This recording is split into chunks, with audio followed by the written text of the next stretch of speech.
Inilah Jabal Uhud, perbukitan yang menjadi saksi gugurnya para syuhada dalam perang Uhud di zaman Rasulullah Shallallahu Alaihi Wasallam.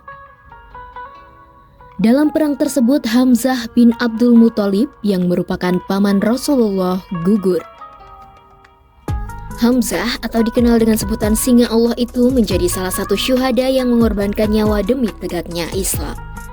Yuk kita lihat lebih jauh Jabal Uhud yang selalu menjadi destinasi jemaah haji dan umroh asal Indonesia.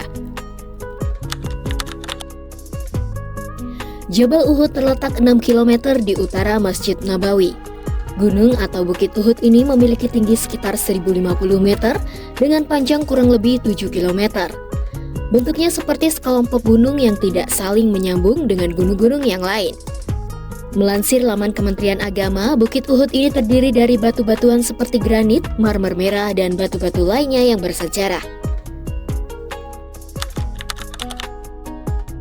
Bukit Uhud memiliki keistimewaan lantaran menjadi saksi bisu perang Uhud pada zaman Rasulullah Shallallahu Alaihi Wasallam. Yuk kita dalami cerita perang Uhud. Perang Uhud terjadi pada tahun ke-3 Hijriah. Pada saat itu, kaum Quraisy menyimpan dendam pada kaum muslimin lantaran kekalahan mereka pada perang Badar. Total pasukan Quraisy saat itu sebanyak 3.000 orang, melawan kaum muslimin sebanyak 700 orang.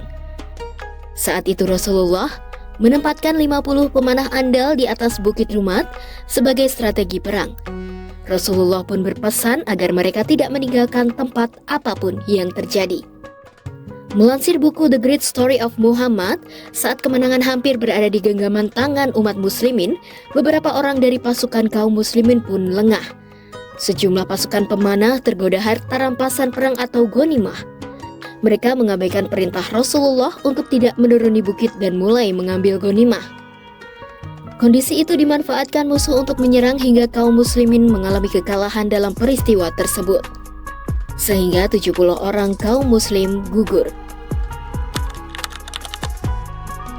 Bukan hanya menyajikan keindahan alam, Jabal Uhud juga menyimpan sebuah pesan penting bagi umat Islam. Sebuah pesan agar kita bersikap zuhud, sederhana, dan tidak mudah terlena dengan godaan dunia. Hingga saat ini, Bukit Uhud menjadi destinasi penting bagi jemaah haji dan umroh asal Indonesia. Selain mengenang perjuangan Rasulullah Shallallahu Alaihi Wasallam dan pasukan dalam menegakkan Islam, jemaah juga dapat berziarah dan mendoakan para syuhada yang gugur di medan perang Uhud.